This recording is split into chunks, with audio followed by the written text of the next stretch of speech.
Hello everyone, this is Anjali Gupta and welcome back to my channel. So आज का topic होगा हमारा मोटिवेशन की थ्योरी। अब्राहम मॉस्ले जो हैं हमारे, उन्होंने एक थ्योरी दी थी। कौन सी? वो है पदानुक्रमिक सिद्धांत, मैस्लो का पदानुक्रमिक सिद्धांत। ओके, तो ये आवश्यकता का पदानुक्रमिक सिद्धांत है जो कि अब्राहम मैस्लो ने दिया था। कब दिया था? 1956 में दिया था, यानी 1956 में अब्राहम मैस्लो ने क्या नियम दिया था?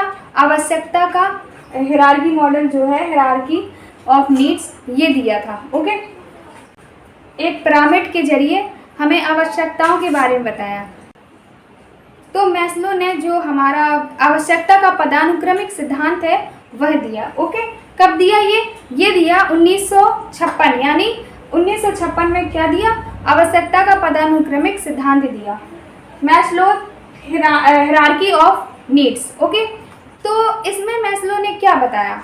मैस्लो ने हमें बताया कि जो हमारी नीड्स है, हमारी आवश्यकताएं हैं, मैस्लो ने हमें बताया जो हमारी नीड्स हैं, जो हमारी आवश्यकताएं हैं, उनमें उनका जो पिरामिड है वो बताया।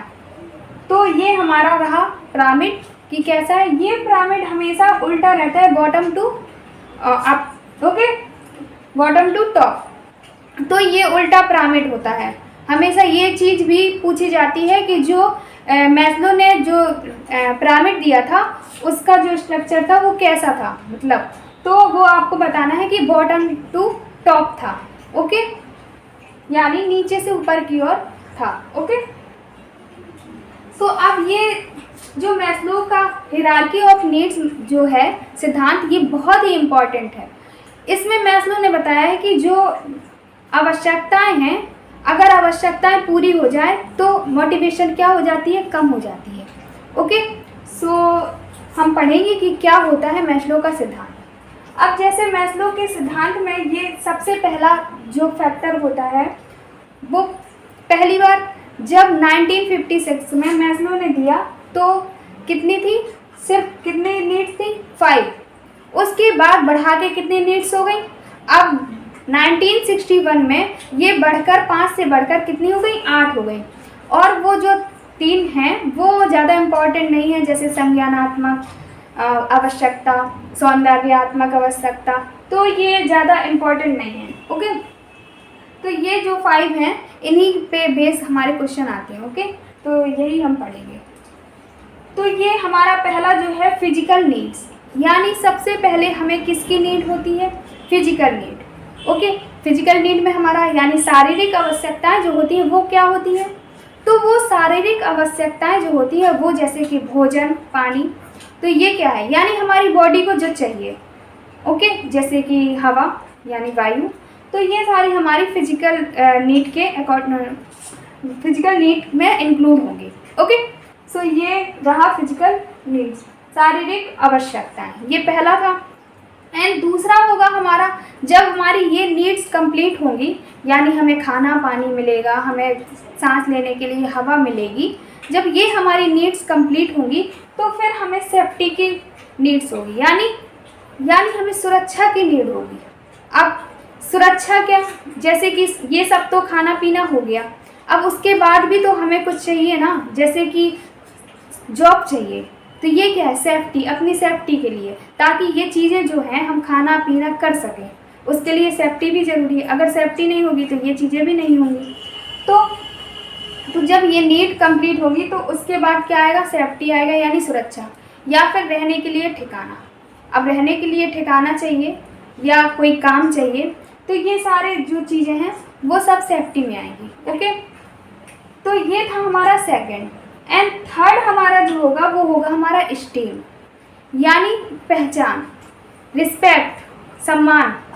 तो जब हम जॉब पालेंगे या कोई काम पालेंगे, ठीक है, तो जब हमारी सेफ्टी के लिए सेफ्टी कंप्लीट हो जाएगी, यानी सुरक्षा की नीड जो होगी वो पूरी हो जाएगी, तो उसके बाद हमें क्या चाहिए? कि हमें लोग पहचाने, लोग हमारा सम्मान करें, रिस्पेक्ट करें। ओके, तो ये चीज़ चाहिए। तो ये हमारे कौन से उसके बाद हमारी सेफ्टी के बाद सोशल नीड्स आएंगी। सोशल नीड्स भी इम्पॉर्टेंट है, क्योंकि अगर ये नहीं होंगी तो फिर सम्मान और ये किससे मिलेगा हमें, है ना। तो ये भी इम्पोर्टेंट है। तो सोशल नीड यानी सामाजिक जो आवश्यकताएं वो होंगी। अब इस सामाजिक आवश्यकताएं में हमारी क्या आ जाएगी, वो हमारी आ जाएगी रिलेशंस, यानी जो रिलेशंस है, यानी हमें अब क्या चाहिए, हमें दोस्त चाहिए, यार चाहिए ना, और रिलेशनशिप और भी शादी वादी, ये सारा कुछ किस में आ जाएगा, ये हमारा सोशल नीड्स में आ जाएगा। क्योंकि जब हमारे पास जॉब होगी, हमारे पास कुछ काम होगा करने को, उसके बाद चाहिए ना रिलेशनशिप। तो रिलेशनशिप यानी संबंध यानी सोशल नीड्स ये हो गई। अब जब हमारी ये सामाजिक आवश्यकताएं पूरी हो जाएंगी, उसके बाद हमें क्या चाहिए, जब आवश्यकताएं सोशल स्टीम जो सोशल नीड्स जो होंगी वो हो जाएंगी, उसके बाद क्या होगा, स्टीम आएगा। यानी अब हमें चाहिए क्या, रिस्पेक्ट यानी पहचान चाहिए, कि ताकि हमें जो रिलेशनशिप हैं उनसे हमें क्या मिले, सम्मान मिले। जो रिलेशंस हैं उनसे हमें क्या मिले, सम्मान मिले, वो हमें पहचान मिले। ओके, तो ये चीज़ें आएंगी। तो अब हमारा क्या होगा, स्ट्रीम यानी पहचान, सम्मान। तो ये हो गया। जब हमें जो हमारे रिलेशंस होंगे उनसे हमें क्या मिलेगी, सम्मान उनसे मिलेगा, पहचान मिलेगी, ताकि वो पहचाने, हमारी कुछ समाज में पहचान हो। तो ये क्या होगा, ये हमारा स्ट्रीम आ जाएगा। तो ये हमारा जो था फोर्थ था। अब ये फोर्थ हो गए। अब लास्ट जो है वो है हमारा क्या, सेल्फ एक्चुअलाइजेशन। लास्ट हमारा हुआ क्या, सेल्फ एक्चुअलाइजेशन, यानी आत्मसिद्धि या स्वप्रत्यक्षीकरण। क्या, स्वप्रत्यक्षीकरण, ये क्या होता है। तो ये तो नॉर्मल जो हमारी नीड्स हैं वो थी। अब जो लास्ट नीड है बहुत इम्पॉर्टेंट है। कैसे, ये हर कोई में नहीं होती, बहुत से 2% लोग होंगे जिनमें ये चीज़ पाई जाएगी। क्यों, क्योंकि इंसान को क्या चाहिए, खाना पीना, रिश्ते और पहचान, हो गया ख़त्म, बस यहीं तक उसकी सोच रहती है। बहुत से कम लोग ऐसे होते हैं जो बहुत आगे तक का सोचते हैं, जो सोचते हैं कि मैं हूँ कौन, जिनके अंदर ये क्वेश्चन आ जाए कि मैं हूँ कौन और मैं यहाँ क्यों आया हूँ। तो ये चीज़ किस में आएगी, ये हमारी आएगी आत्मसिद्धि यानी स्वप्रत्यक्षीकरण में। कैसे, जैसे कि हमने ये खाना पीना ये सब हो गया, हमारा रिलेशन हो गए, पहचान हो गई, सम्मान पा लिया, सब कुछ हो गया। उसके बाद हमें ये लगा कि हमारा जन्म जो हुआ है वो किस लिए हुआ, क्या ये इन्हीं सब के लिए हुआ, सिर्फ खाने पीने कमाने और सम्मान के लिए हुआ है, या कुछ ज़िंदगी में कुछ करने के लिए हुआ है, या कुछ पाने के लिए हुआ है, क्यों हुआ है। ये चीज़ का जब आंसर मिल जाए ना आपको, ये होती है आत्मसिद्धि, जो कि बहुत कम लोग ही कर पाते हैं इसको। और वो लोग वही होते हैं जैसे कि इन सब से छोड़ के क्या करें, वो आगे बढ़ें, माउंट एवरेस्ट को फतह करें, कोई कुछ करे, कोई कुछ करे, है ना। तो ये सारे दुनिया में बहुत सारे लोग हैं जो कुछ करना चाहते हैं, लोगों के लिए करना चाहते हैं। तो वो लोग जो होंगे वो किस में आएगा, वो आएगा हमारा सेल्फ एक्चुअलाइजेशन, जो कि बहुत कुछ इतना बड़ा करना चाहते हैं कि ताकि उनके यहाँ से जाने के बाद भी लोग उन्हें याद रखें, हमेशा उनका हिस्ट्री में नाम हो, है ना। तो वो चीज़ किस में आ जाएगी, आत्मसिद्धि। और जैसे हमारे महात्मा बुद्ध हैं, वो इन्हीं में आ जाएंगे। इन्होंने जाना, उनने सोचा, कहा कि मेरा जो जन्म हुआ है वो किस लिए हुआ है, क्या ये इसी ऐश आराम, खाने पीने, संबंध निभाने, पहचान बनाने, बस इन्हीं सब के लिए हुआ है, या मुझे कुछ और भी करना है। जब ये चीज़ उनने सोची और उनने जब अपने बारे में जाना, तो उनने मतलब आत्मसिद्धि प्राप्त की। तो ये होगा आत्मसिद्धि। तो ये चीज़ बहुत कम ही % लोग कर पाते हैं, ये सब में नहीं होती। ये नीड्स तो सब में होती हैं, बात पर जो हमारा ये फिफ्थ हो गया, ये बहुत कम लोगों में होती है। अब जो हमारी जो फोर्थ जो नीड थी, बॉटम से ऊपर, ओके, बॉटम से टॉप में जो फोर्थ नीड थी, जो स्टार्टिंग की, वो तो हमारी क्या है, वो हमारी डिफिशियंसी नीड्स थी। ओके, क्या, डिफिशियंसी नीड यानी अभाव आवश्यकता थी। ये इस टाइप की नीड थी कि अगर ये हमारी ज़रूरतें पूरी हो जाएं तो इसके बाद मोटिवेशन नहीं रहता। मोटिवेशन तब तक रहता है जब तक कि ये नीड कंप्लीट ना हो।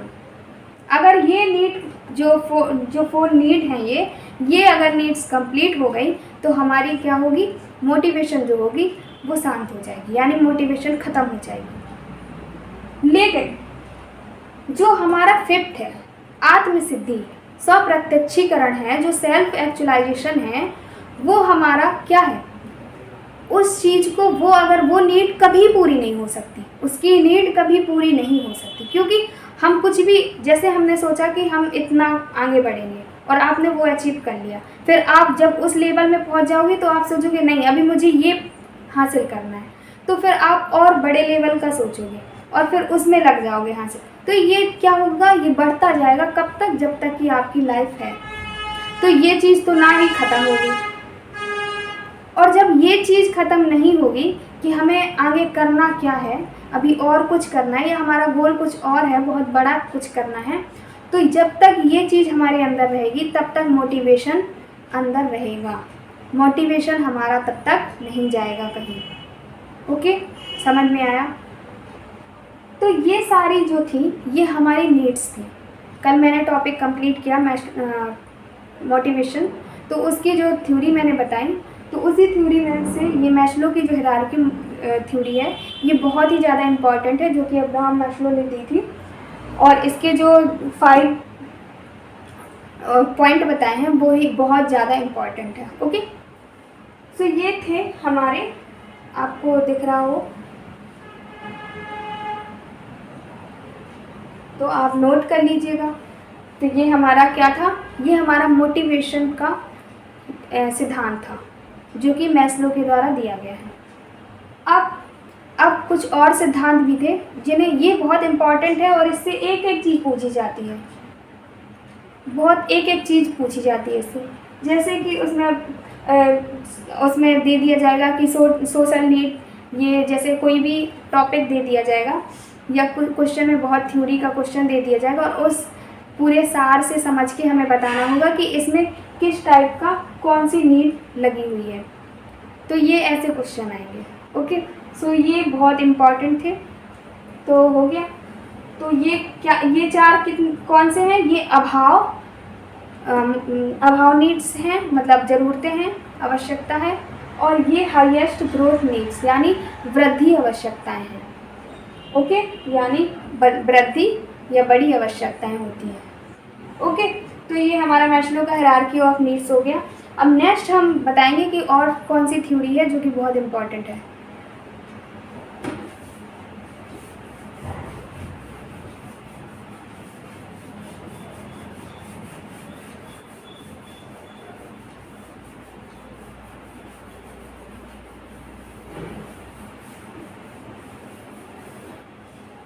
नेक्स्ट थ्योरी जो है हमारी, वो मैंने मैकडूगल की बताई थी आपको कल।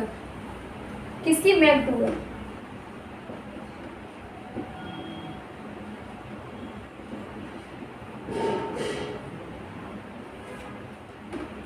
अब इन्होंने जो सिद्धांत दिया वो किसका सिद्धांत था? वो इनसाइट यानी प्रवृत्ति का सिद्धांत दिया। प्रवृत्ति का सिद्धांत।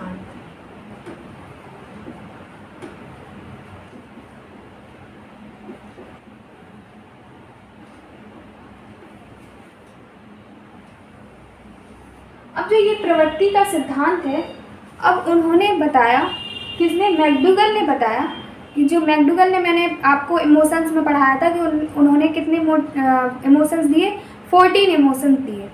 तो इन्होंने प्रवृत्ति भी कितनी दी? 14 दी। और उन्होंने ये बताया कि जो हमारे इमोशंस थे, जो हमारे इमोशंस थे 14 इमोशंस, उसी से रिलेट करके प्रवृत्ति को दिया, उसी से संबंध बता करके प्रवृत्ति को दिया। ओके, तो ये 14 प्रकार की, ये मैकडूगल में और कुछ नहीं पूछता, सिर्फ ये पूछेगा कि इमोशंस कितने प्रकार के दिए, तो इमोशंस का हो गया, और दूसरा ये कि प्रवृत्ति जो दी है सिद्धांत, प्रवृत्ति सिद्धांत में कितनी प्रवृत्ति दी, तो कितने टाइप की दी? 14, और वो भी किससे कनेक्ट करके? वो थी हमारी इमोशन से कनेक्ट करके दी। ओके, बस इतना ही पूछा जाएगा। और नेक्स्ट हमारा होगा सिगमंड फ्रायड। सिगमंड फ्रायड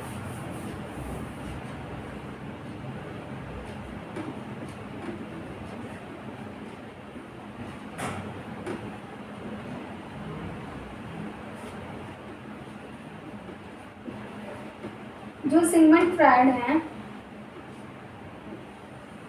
इन्होंने मनोविश्लेषण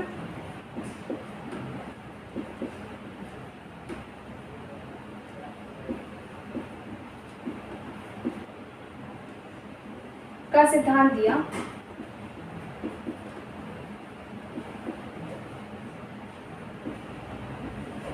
इन्होंने इड, ईगो, सुपर ईगो के बारे में बताया। तो ये मैं बाद में बताऊंगी कि ईगो, इड, ईगो और सुपर ईगो क्या है। मोटा मोटा आप समझ लीजिए कि जो इड होती है, हमें ज़रूरत होती है, सिंपल ज़रूरत होती है, उसमें कुछ ये नहीं है कि उससे बुरा होगा कुछ या अच्छा होगा, ये सोचने की प्रवृत्ति नहीं रहती। बस किसी चीज़ की अगर नीड है तो बस वो इंसान करता है बस।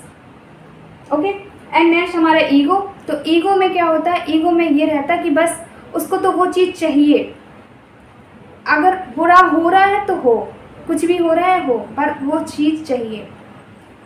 और सुपर ईगो में होता है कि नैतिकता उसमें दर्शाता है, यानी कि बच्चा नैतिकता उसके अंदर होती है। वो अगर उसे कोई चीज़ चाहिए और अगर उसमें उसको लगेगा कि नहीं ये चीज़ करने से लोगों को बुरा लगेगा या मैं समाज के खिलाफ़ कर रहा हूँ, मुझे ये नहीं करना चाहिए, तो वो चीज़ नहीं करेगा, भले उसे चाहे जितनी उसकी ज़रूरत हो। ओके। तो ये इड, ईगो और सुपर ईगो था, और मैं आपको बहुत ही डिटेल में जब ये लाऊंगी तो पढ़ाऊंगी। ओके। सो मनोविश्लेषण का जो सिद्धांत है वो हमारे सिगमंड फ्रायड ने दिया। ओके।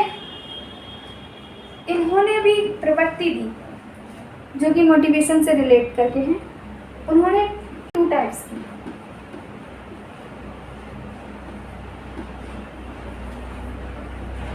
उन्होंने 2 टाइप्स की दी। ओके। इनसाइट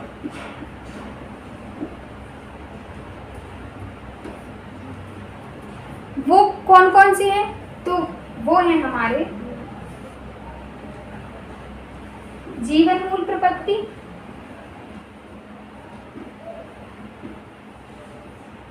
जीवन मूल प्रवृत्ति और मृत्यु मूल प्रवृत्ति।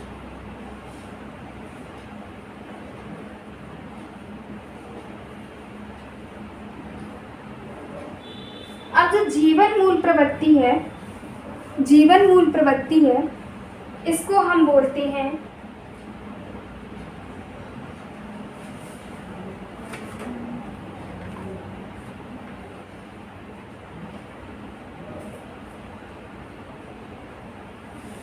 अब जो जीवन मूल प्रवृत्ति है इसको हम बोलते हैं क्या, इरोस। इरोस। और जो मृत्यु मूल प्रवृत्ति है इसे बोलते हैं थानाटोस।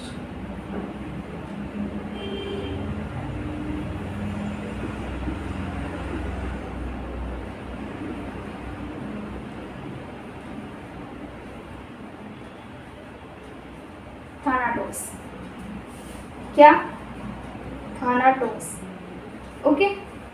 मुमूर्षा भी बोलते हैं, मुमूर्षा।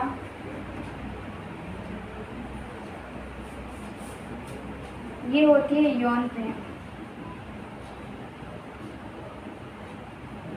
अब ये क्या है, तो ये 2 प्रकार की जो प्रवृत्ति है, यानी जीवन मूल प्रवृत्ति और मृत्यु मूल प्रवृत्ति। तो जीवन मूल प्रवृत्ति में यानी वो अपनी लाइफ को बहुत ही पॉजिटिवली उसको क्या करता है, एंजॉय करता है। ओके। और इसमें क्या है, निगेटिव। ओके। यानी किसी भी चीज़ को, छोटी छोटी बातों को लेके परेशान हो जाना, ये सब चीज़ें इसमें आ जाएंगी मृत्यु मूल प्रवृत्ति में। और जीवन मूल प्रवृत्ति में वो एकदम क्या चीज़ अच्छी लगती है वो चीज़ करना, तो ये आ जाएगा जीवन मूल प्रवृत्ति में। इरोस और थानाटोस बहुत इम्पॉर्टेंट है, इरोस और थानाटोस याद रखिएगा, ये आपके ऐसे ही पूछे जाएंगे, इरोस और थानाटोस। ओके।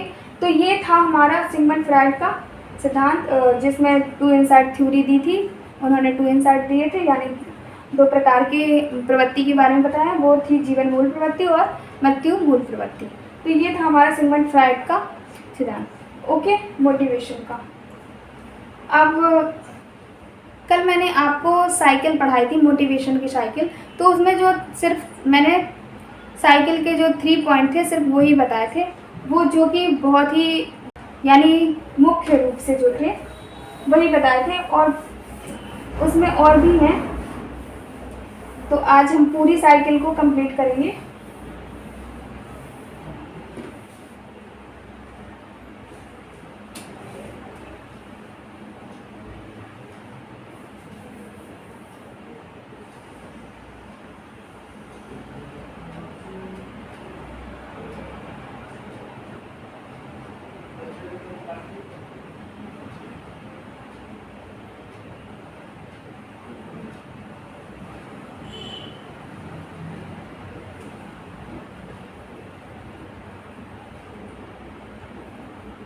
तो ये है साइकिल। तो अब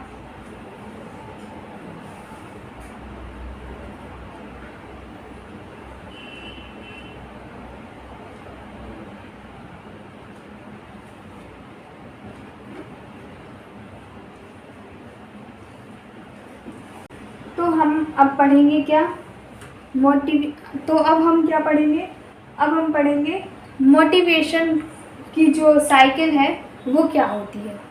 ओके, तो क्या पढ़ेंगे, साइकिल पढ़ेंगे कि मोटिवेशन की साइकिल क्या है। ओके, तो ये रही मोटिवेशन की साइकिल, दिख रही होगी आपको।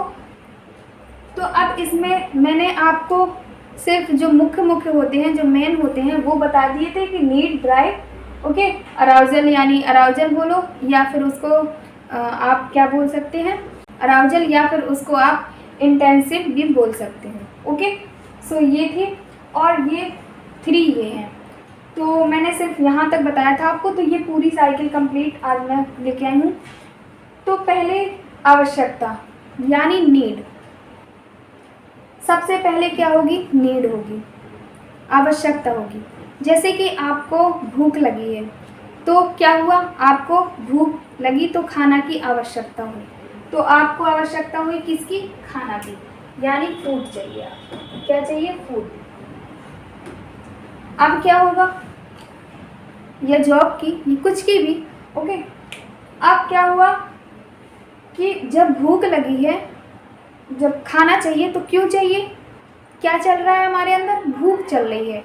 ओके, तो उस चीज़ की क्या होना, भूख चल रही है। ओके, तो यहाँ पे आएगा हमारा क्या, ड्राइव क्या होगी हमारी, भूख, यानी हमें जब भूख लग रही है तभी तो हमें खाना चाहिए। ओके, एंड उसके बाद अराउजल, जब हमें भूख लगेगी तो फिर क्या होगा, हमारे अंदर उत्तेजना होगी कि हम कैसे खाना को प्राप्त करें। ओके, तो क्या होगी, उत्तेजना होगी कि कैसे हम खाना को प्राप्त करें। तो अब ये जब उत्तेजना हुई, तब हमने क्या किया, उस उत्तेजना के लिए लक्ष्य उन्मुख व्यवहार, यानी जो हमारा गोल क्या है कि हमें खाना बनाना है, यानी खाना खाना है, ये गोल है हमारा। तो हमने क्योंकि ड्राइव क्या है, क्योंकि भूख लगी है। अब हमारे अंदर क्या हुई, उत्तेजना हुई खाने की, कि हमें खाना खाना है।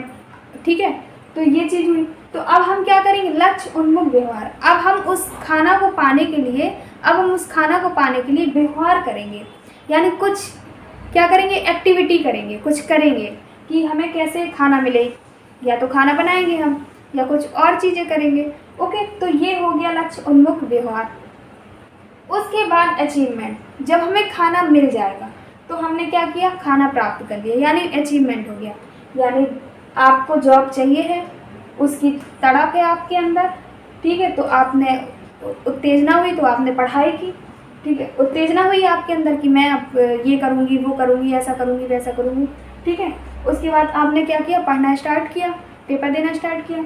उसके बाद क्या हुई, अचीवमेंट, यानी आपने उपलब्धि आपने हासिल कर लिया अपने गोल को। ओके, जब गोल को हासिल कर लोगे तब क्या होगा, तब उत्तेजना में कमी हो जाएगी। यानी जो हमारे अंदर उत्तेजना हो रही थी, ये किसके कारण होती है, मोटिवेशन के कारण होती है। जब ये उत्तेजना में यहाँ क्या हो जाएगा, जब हम उपलब्धि किसी चीज़ को पा लेंगे, कोई चीज़ हमें मिल जाएगी, अचीवमेंट कर लेंगे, तो अब क्या होगा, उत्तेजना में कमी आ जाएगी। तो क्या होगा, उत्तेजना में कमी आ जाएगी। ओके, सो अब उसके बाद क्या होगा, अब उत्तेजना में कमी हो गई, अब ये चीज़ तो पूरी हो गई जो चीज़, अब फिर से क्या होगा, फिर से हमारी कोई और आवश्यकता होगी, जैसे कि जॉब मिल गई। अब किस चीज़ की आवश्यकता है, अब किस चीज़ की आवश्यकता होगी, यानी अब जॉब मिल गई तो अब क्या करें, अब शादी करने की। ठीक है, तो वो नीड हुई कि शादी करना है। शादी करने के लिए फिर से वही चीज़ है कि क्या करें, देखना पड़ेगा, ये वो बहुत सी चीज़ें मन में चलेंगी, है ना, वो सब। फिर आप ऐसे व्यवहार करना, वही चीज़ की देखना है ना, फिर शादी होगी फाइनली, तो एक अचीवमेंट हो गया। फिर से वो उत्तेजना होगी जो, वो कमी हो जाएगी। अब नॉर्मल जो अरेंज मैरिज होगी तो उसमें ये कंडीशन लागू नहीं होगी। ठीक है, ये कंडीशन नहीं होगी अप्लाई, बट अगर आपकी अरेंज लव मैरिज होगी तो ज़रूर ये सारी चीज़ें क्या होंगी, अप्लाई होंगी। तो ये सारी चीज़ें अप्लाई होंगी। ओके, तो ये पूरी हमारी साइकिल थी जो कि ऐसी चलती रहती है। एक नीड कंप्लीट होती है, दूसरी नीड आती है, फिर कंप्लीट होती है, फिर नीड आती है ना, क्योंकि हमारा जो जन्म हुआ है वो किस लिए हुआ, कुछ ना कुछ करने के लिए हुआ है, शांत बैठने के लिए तो हुआ नहीं है। कुछ ना कुछ लगा ही रहता है कि चलो अब ये हो गया, चलो अब ये हो जाए, अब ये हो गया तो अब ये भी हो जाए, है ना। तो ये सारी चीज़ें चलती रहती हैं, तो ये साइकिल बार बार चलता रहता है। ओके, तो ये क्या था, ये हमारी साइकिल थी, आप इसे नोट कर लीजिए।